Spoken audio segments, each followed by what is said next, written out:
Alors, est-ce que vous saviez que notre constitution, notre bonne vieille constitution française, eh bien, elle vient de fêter récemment, ces derniers jours, ses 65 ans. Et donc, ce texte fondateur de notre 5e République, fait des convoitises en termes de révision, voilà, et en termes de rajout. Un rajout, par exemple, par rapport au statut spécifique de la Corse. Et bien sûr, et c'est le sujet du jour, un rajout sur le droit à l'avortement. Demain, il pourrait y avoir des articles supplémentaires en ce qui concerne le fait d'inscrire un peu dans le marbre le droit à l'IVG, donc interruption volontaire de grossesse, pour ceux qui auraient zappé.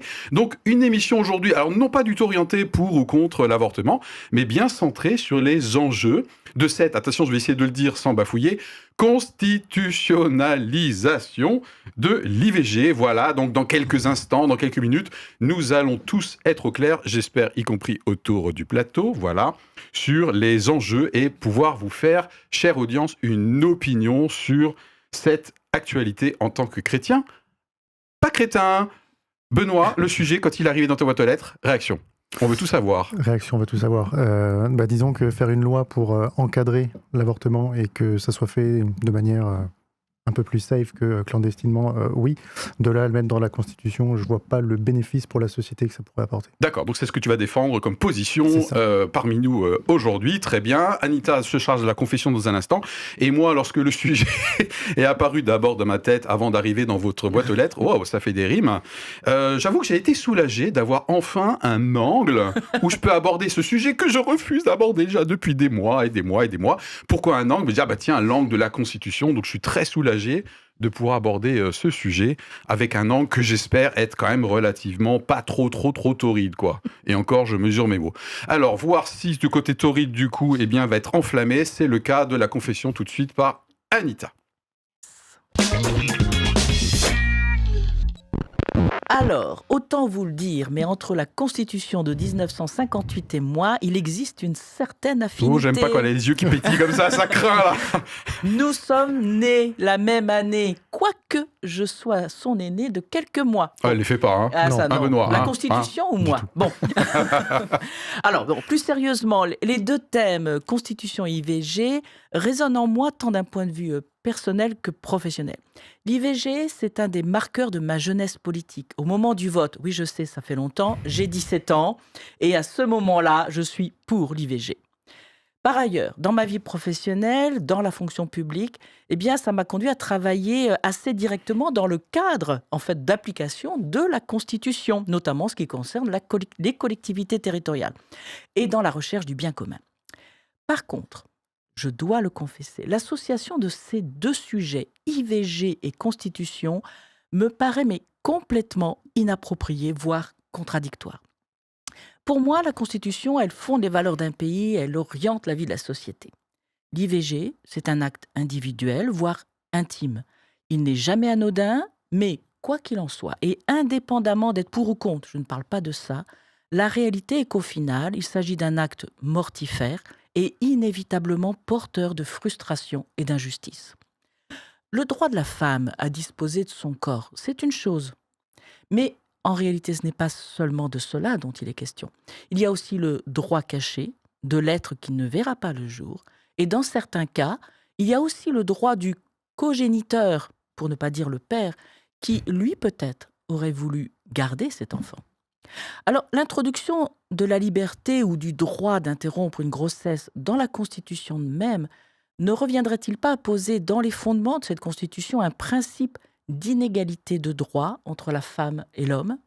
Et de ce fait, que serions-nous en train de semer ? L'image que j'ai de ce qui se joue, des enjeux autour de l'IVG et de la Constitution, c'est celle d'un grand échiquier sur lequel la reine doit avancer et faire échec au roi. Alors, ne serions-nous pas à l'aube d'une nouvelle ère ? Pourrions-nous parler de matriarcat, peut-être ? Allez, je rappelle que l'objectif, c'est que vous puissiez vous faire une opinion sur la constitutionnalisation, 2 fois sans faute, bravo Philippe, t'es bien parti, de l'IVG dans notre Constitution française. pour nous éclairer les faits et contextes. Benoît, c'est à ton tour.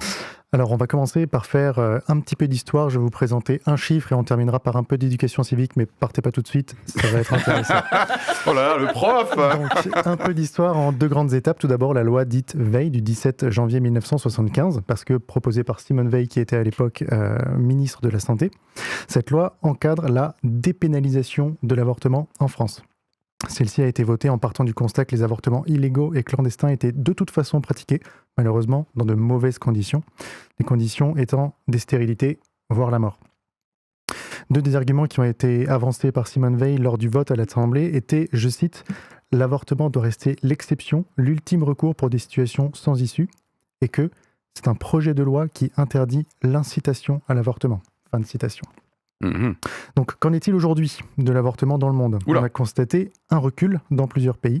En effet, depuis quelques années, certains gouvernements ont fait marche arrière, notamment aux États-Unis, où certains États le rendent moins accessible, la Pologne, le Brésil. Alors, ce n'est pas une majorité des pays, mais pour éviter que cela ne se passe en France, le président de la République a demandé que ce droit à l'IVG figure dans la Constitution. Maintenant, le chiffre. On parle d'IVG, mais de combien ? Alors, depuis la promulgation de 1975, on a un nombre moyen de 222 000 avortements par an. Et c'est un chiffre qui est assez stable. Et ça représente une grossesse sur 5 qui est interrompue. Et enfin, un petit peu d'éducation civique. Mais il déroule son plan en plus. Mais oui, bravo. On parle d'insérer le droit à l'avortement dans la Constitution, mais qu'est-ce que c'est une Constitution et à quoi ça sert ? Eh bien, elle organise les pouvoirs publics et règle les rapports entre les pouvoirs législatifs, exécutifs et judiciaires. Elle définit et garantit les droits fondamentaux des citoyens et elle est une protection contre l'arbitraire. Ok. Alors, vous savez que pour être chrétien et pas crétin, on aime bien mettre un petit peu un pas de côté et prendre un peu de recul.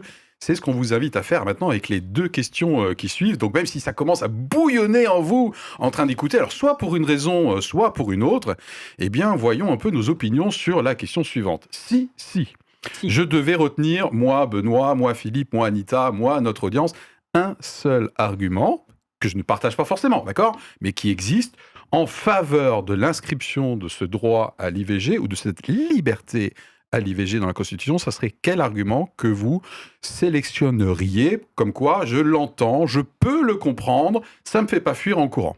Anita ? Je dirais que avec ou sans loi, inscrit dans la Constitution ou pas, l'IVG a existé avant même la loi et il continuera à exister. Voilà. On ne peut pas l'empêcher. Ah oui, donc c'est un des arguments pour. De toute façon, inscrivons-le à la Constitution. Bon, voilà. Voilà, s'il faut trouver un argument pour, c'est de dire installé. Voilà. D'accord, très bien. Bon. J'ai un peu le même avis. En effet, les avortements ont toujours eu lieu dans des conditions moyens, voire mauvais. Si on avait de l'argent, ça se passait mieux, mais bon, voilà.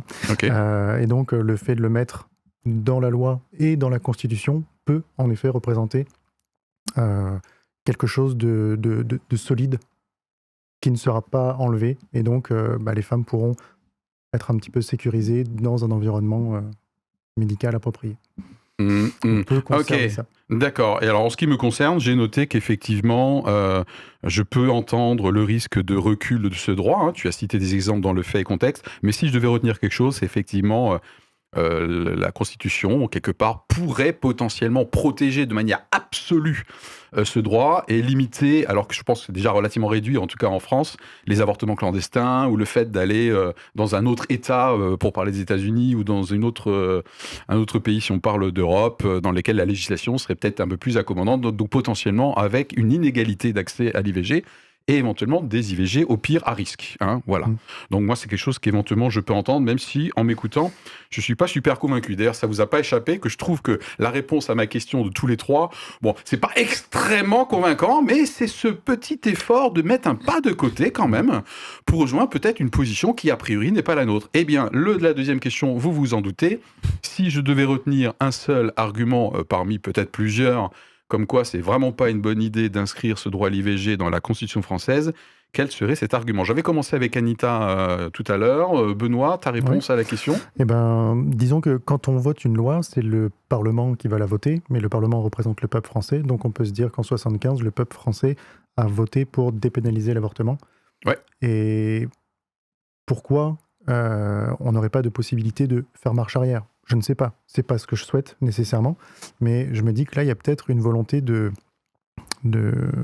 d'enfoncer un peu le clou, peut-être un peu trop loin, alors que la loi est là, elle encadre. Donc déjà. ton argument compte, c'est qu'en fait ça sert pas à grand chose, la loi est déjà là, et oui, franchement le risque exactement. où ça fasse marche arrière, en France je parle. Oui, exactement. Oui, Ok, oui. donc c'est plutôt une inutilité pour toi comme argument.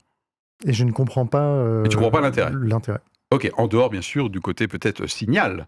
Hein, on a lu pour préparer cette émission beaucoup de ressources qui sont d'ailleurs dans la description. Le côté signal féministe, le côté droit, voilà, ça éventuellement je peux l'entendre. Anita, un seul argument contre de l'institutionnalisation dans la Constitution? La Constitution, elle pose des principes généraux pour l'ensemble du pays et de son fonctionnement, Oui. qui vont être mis en marche par notamment les institutions. Wow. Là, on est sur un droit individuel. Okay. Ouais, tu as déjà mis cette distinguo tout à l'heure. Oui, et qui, en fait, ne se décline pas pour tous, en réalité. Il va concerner essentiellement les femmes. Et puis surtout, il introduit, je l'ai dit tout à l'heure, pour moi, il introduit une forme d'inégalité. Alors, autant, la loi vient régler quelque chose qui est de toute façon irréglable. Parce que, la femme qui choisit d'avorter, la loi dit c'est ton droit, tu peux le faire. Elle ne le fait jamais de gaieté de cœur, on est bien d'accord. Mais à côté, ça veut dire aussi qu'il y a peut-être effectivement un père qui, même s'il n'est pas d'accord, va se voir aussi subir une violence à son tour. Voilà. Donc je pense que déjà la loi permet de régler entre deux certaines choses, de le mettre dans la Constitution. Je me dis, on met quelque chose qui est quand même un peu bancal. Et en mettant cela, on crée quelque chose qui peut se développer, parce que la Constitution, ce sont des principes qui peuvent être repris et faire une sorte de toit, de tête de chapitre pour créer d'autres droits. Ah bah oui, il n'y a pas plus fort. Voilà. Donc, qu'est-ce que l'on crée comme droit en disant, quand il s'agit de la grossesse, c'est la femme qui décide, parce que c'est ce qui est dit, en fait. Okay. Je ne veux soyons clairs, c'est ni pour ni contre ce que je dis, mais c'est un fait. Donc, qu'est-ce qui se passe à partir du moment où on dit la famille, la constitution de la famille, c'est la femme qui la décide? Ok, c'est un des arguments contre, parmi ceux qui trouvent que c'est pas du tout une bonne idée d'inscrire le droit à l'IVG dans la Constitution française, c'est les conséquences juridiques. C'est vraiment tout ce qui découle derrière, dans le droit et dans la loi, du fait demain d'inscrire ça.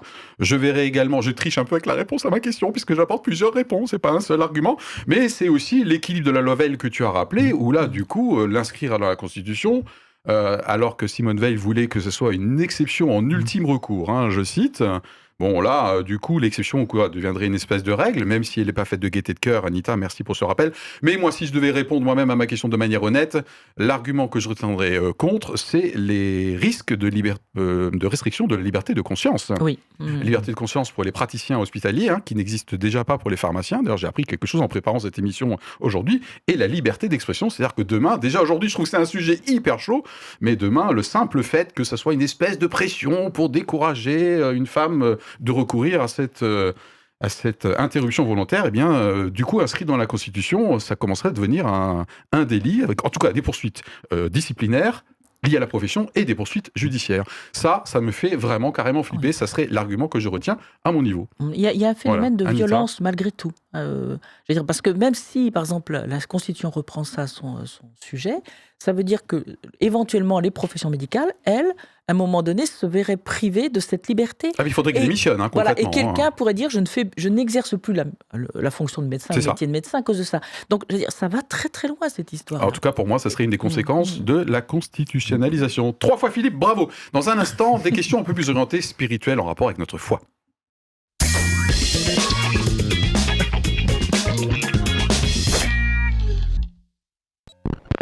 Alors, évidemment, vous avez noté que le plateau, globalement, n'est pas super emballé par l'éventualité d'une institutionnalisation de ce droit dans la Constitution, mais quand même. On a déjà fait un pas de côté tout à l'heure, je vous propose d'en faire un deuxième.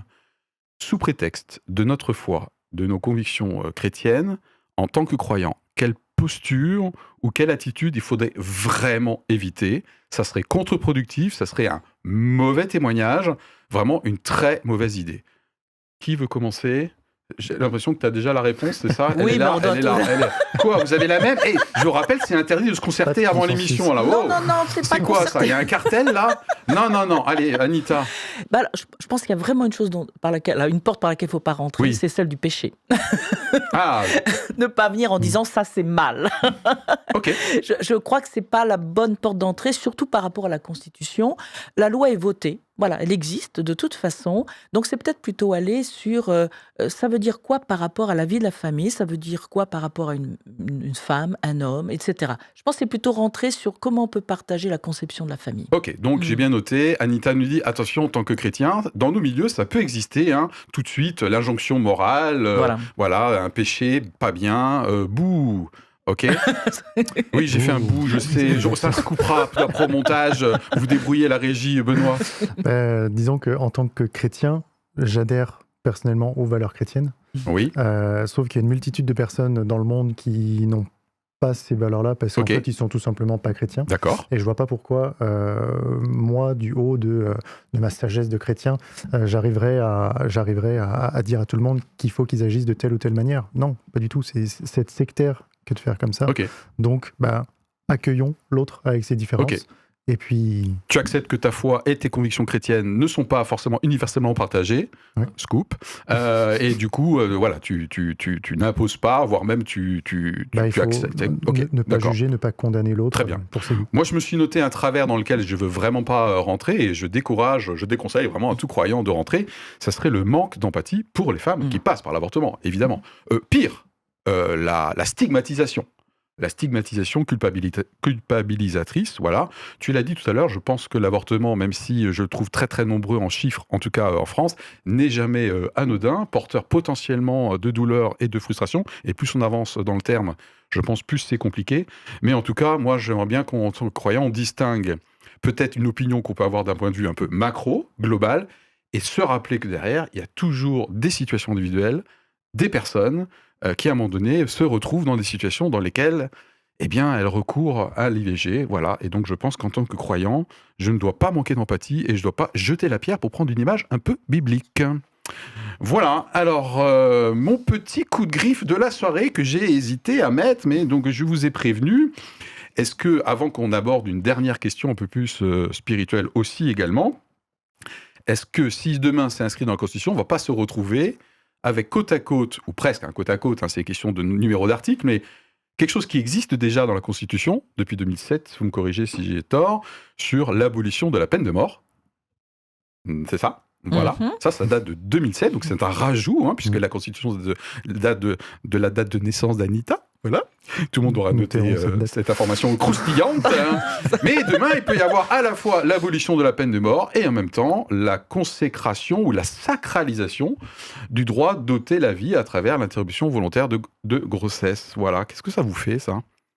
Ça pique un peu, non? Moi, je me sens mal à l'aise face à ça. Ouais. Parce que quand on voit l'abolition de la peine de mort, il y a une personne qui a été jugée coupable par un tribunal et la société a dit, alors ce ne sera pas la peine capitale, ce sera une peine à perpétuité, donc la société a dit, tu es coupable, mais on choisit de te laisser en vie. Ok. Et d'un autre côté, un article juste en dessous, on dirait, il y a cet enfant qui n'est pas encore né, cet embryon, qui n'a rien demandé à personne pour venir à l'existence, qui peut absolument pas se défendre, et lui, on dit, toi tu vas mourir. Vraiment en se focalisant sur ces deux articles juxtaposés. Exprès, je mets de côté toutes les situations des femmes qui peuvent vivre ces choses-là, mais c'est vrai que les deux côte à côte, pour moi, c'est antagoniste. Ok. Bon, écoutez, moi c'est effectivement, moi c'est potentiellement quelque chose qui gratte un petit peu, et si je voulais être un petit peu, un peu piquant, et un peu urticant, voilà, je maîtrise les synonymes aujourd'hui, c'est magnifique. Franchement, c'est gênant. Allez, une dernière question pour boucler notre émission et pour vous faire une opinion. Quels sont les enjeux de l'éventualité de la constitutionnalisation du droit à l'IVG en France? Dernière question, en tant que croyant, au final, quelle émotion, quelle sensation, quel état d'esprit j'ai chez moi, là, après ces 19 minutes et quelques, et sachant qu'on va bientôt terminer dans 1 ou 2 minutes. Qu'est-ce qui domine? Qu'est-ce que j'ai envie de partager à notre audience pour que celle-ci puisse, encore une fois, se positionner, C'est un peu un curseur. Voilà, je rappelle, c'est notre objectif en tant qu'émission. Et je clôturerai en répondant moi-même à ma question. Benoît ? Oui, me concernant, je suis un fervent défenseur de la cause des femmes. Quoi qu'on pourrait en dire. C'est facile à dire, mais on n'a pas tellement le temps de développer, mais on le développera. Je suppose que tu as... Ouais, ok, voilà. D'accord. Après, placer ça dans la Constitution, comme disait Anita dans sa confession, on place quelque chose de mortifère. Et ce qui me dérange encore un peu plus, c'est que ça accompagne une pénalisation de personnels médicaux qui auraient leur conscience, qui leur dirait non, je ne souhaite pas accomplir cet acte. Et ça deviendrait eux les coupables derrière. Et oui. Donc là, tu rejoins ce que moi j'avais sélectionné comme étant un argument contre. Ok, Anita, qu'est-ce qui domine ? Il y a une forme d'agacement quand j'entends certains courants militantistes féministes qui ne développent qu'un seul aspect, en parlant que du droit de la femme à disposer de son corps. Donc, ce n'est pas contre ce droit que j'en ai, soyons clairs, mais je pense que c'est tellement plus nuancé et que ce n'est pas le moment de rajouter de l'huile sur le feu. Voilà. Je pense que le recours à l'avortement est déjà suffisamment embêtant voilà, pour ne pas rajouter quelque chose en voulant à toute force imposer cela à tout le monde. Poser cela en termes de loi, également. Oui, on s'est compris. Et par ailleurs, j'envisageais, je posais la question en disant, mais vers quel type de société allons-nous ? Parce que j'ai prononcé le mot de matriarcat, mais je le reprononce en me disant, mais qu'est-ce qu'on est en train de dire ? C'est que on reprochait à une société de développer le patriarcat. Il y a eu un mouvement féministe et c'est normal, dire qu'on parle des droits de la femme et qu'il y ait une réelle égalité entre hommes et femmes. Mais est-ce que nous devons pencher maintenant vers le matriarcat ? Je n'en suis pas persuadée. Je pense que c'est le genre de choses où c'est hommes et femmes qui doivent être à égalité et décider communément. Ça, elle mérite en tout cas d'être cohérent. Ma réponse à cette dernière question, qu'est-ce qui domine chez moi dans cette fin d'émission, par exemple ? Eh bien, c'est à la fois de la tristesse et de l'inquiétude. Alors pourquoi de la tristesse ? Parce qu'on parle quand même de mort d'enfants à naître dans des proportions qui, à mon avis, dépassent largement les cas d'extrême urgence. Plus de 230 000, je crois, avortements en France en 2022. Voilà, donc c'est toujours dramatique, mais là, je trouve que ça commence à prendre des proportions énormes. Et puis, j'ai dit une inquiétude aussi, parce que pour moi, qui a toujours une vision un peu globale, vous le savez, voilà, j'ai une inquiétude par rapport à l'agenda mondial, notamment porté par l'OMS, sur tout ce qui est les droits sexuels et reproductifs. Quand vous mettez bout à bout, et là je te rejoins sur quel type de société nous sommes en train de construire au niveau international, il y a toute une espèce d'agenda, quelque part, sur les droits sexuels et reproductifs, et il y a d'autres thèmes que je n'ai pas encore abordés, n'est-ce pas ? Voilà, à propos de cet agenda, et ça, pour moi, c'est vraiment une grosse inquiétude. Je vois des plaques tectoniques se mettre en place. Voilà, bon, vous m'avez reconnu, c'est Philippe Schwab. Merci de me prendre comme vous êtes, comme dirait la pub. Bon, écoutez, on espère qu'en tout cas, vous êtes fait une opinion sur les enjeux de la constitutionnalisation. Ça fait 4 fois. Merci beaucoup, l'équipe, de m'avoir accompagné sur ce quand même sujet qui est quand même un petit peu chaud. Voilà, et à très bientôt pour un prochain épisode. Allez, à vos commentaires. Bye. À bientôt. Au revoir.